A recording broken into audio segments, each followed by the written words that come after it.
Hello everyone, আজকে আমাদের দুর্গা মন্দিরে অনুষ্ঠিত হবে রবীন্দ্র জয়ন্তী। তো এখানে ছোট্ট করে পুষ্পাঞ্জলি দেওয়া হবে রবীন্দ্র জন্ম জয়ন্তী উপলক্ষে। এখানে আয়োজন চলছে। এই যে আয়োজন করছে আমাদের বিপ্লব দা, এই যে নাগর দা, এই চন্দন চন্দন মিস্টার চন্দন, সবাই আয়োজন করছে এখানে। আরো আছে মানুষ ওই যে ওদিকে সহযোগিতা, অনেক মানুষ। আরেকটি শুভ সংবাদ, এখানে একটি মেলাও আছে আজকে, ভরত মেলা উপলক্ষে। আচ্ছা, আপনি কি বলবেন? অল্প বলেন। সবাইকে বিকাল বেলা আমাদের আরেকটি কথা, বিকাল বেলা এখানে ছোট মধ্যে একটি প্রোগ্রাম হবে মন্দির, দুর্গা মন্দির প্রাঙ্গণে আসার জন্য অনুরোধ রইল। এটা অস্থায়ী ভুল হয়েছে, উনার বলতে ভুল হয়েছে, অস্থায়ী না, এটা স্থায়ী প্রাঙ্গণ দুর্গা মন্দির, গেরুয়া দুর্গা মন্দির। আমরা একটা এখানে প্রোগ্রাম করব ভাবছি। এখানে যে রবীন্দ্রনাথ ঠাকুরের রবীন্দ্র জয়ন্তী উপলক্ষে এই যে সুন্দর একটি ফটো আখ্যা দেওয়া হয়েছে রবীন্দ্রনাথ ঠাকুর। আমাদের নাগর দেখি একটা পড়ছে সুন্দর, এই যে ডাকছে, এই যে কি বলে দেখাবে, বিশ্বের শ্রেষ্ঠ কবি বলে আখ্যা দিয়ে দেয়া হয়েছে তাকে।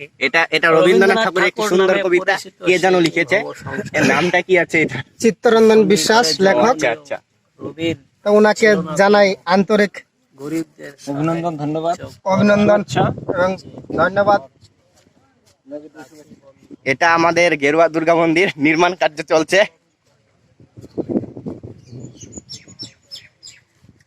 এখন আরম্ভ হবে রবীন্দ্র জয়ন্তীর পুষ্পাঞ্জলি,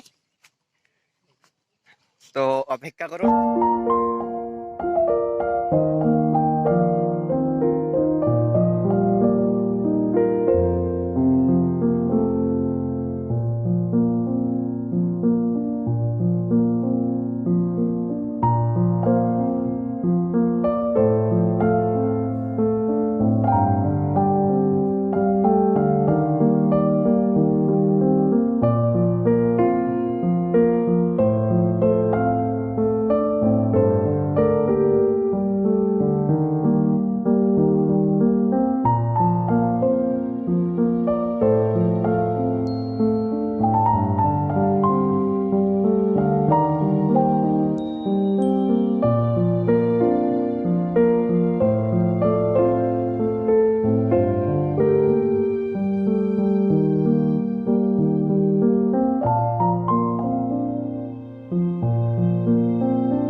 এখন আমাদের প্রসাদ বিতরণ হবে। বুট আছে, সবাই বুট গ্রহণ করে যাবেন। আর বিকালে আজকে ছোট মোটো একটি প্রোগ্রাম আছে, বিশ্বজিৎ দাস এবং লাবণ্যশীল আমাদের স্টেজ তৈরি করছে। এখন আরম্ভ হতে চলছে রবীন্দ্রনাথ ঠাকুরের স্মৃতিতে ছোট্ট করে একটি অনুষ্ঠান।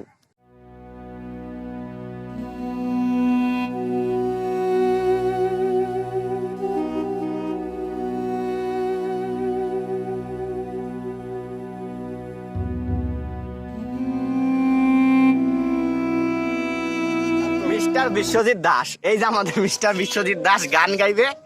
আমাদের লাইট ঠিক করতেছে, লাইট নাকি এটা কি কয়, কি কয় এটা রে? কি স্ট্যান্ড? এটা কি স্ট্যান্ড? গান স্ট্যান্ড, এটা বলে গান স্ট্যান্ড।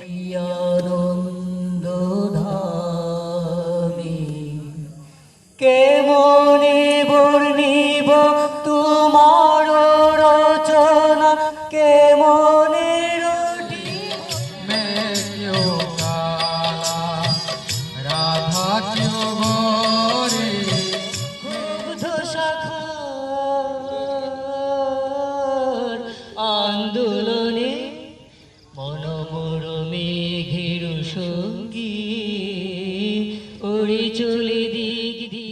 সম্মানীয় গুরুমণ্ডলী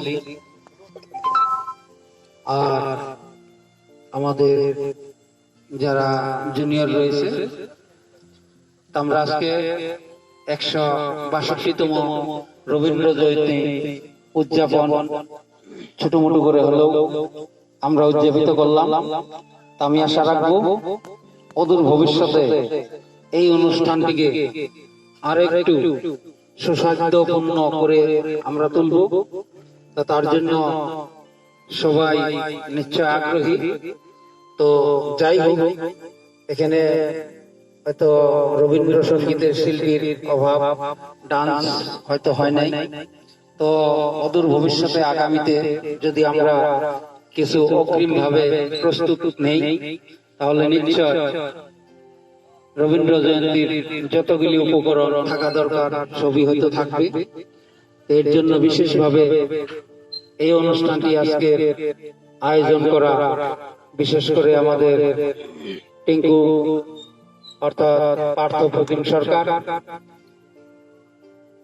তারপরে প্রদীপ কুমার বিশ্বাস, তারপরে আমাদের চিত্তরঞ্জন বিশ্বাস, নাগর দাস, তারপরে বিপ্লব দাস, আরো বিকাশ দেবনাথ, আমি বিশেষভাবে ধন্যবাদ জ্ঞাপন করলাম। তো ওনারা যদি আজকে এই অনুষ্ঠানটা করার জন্য মানে আগভাগ না নিত, হয়তো ছোট মোটো করে হলেও আজকে যে রবীন্দ্র জয়ন্তী হয়তো অনেকে আমরা জানতাম না। তো আবার পুনরায় আমি সবাইকে ধন্যবাদ এবং প্রতিউষা লগ্নের সূর্যের নব নব কিরণের মতো আমাদের সবার জীবন হয়ে উঠুক আনন্দ এবং সুখময়, এই শুভকামনায় আজকে 162তম রবীন্দ্র জয়ন্তী উদযাপন যে কার্যসূচি ছিল আমরা সমাপ্ত করলাম।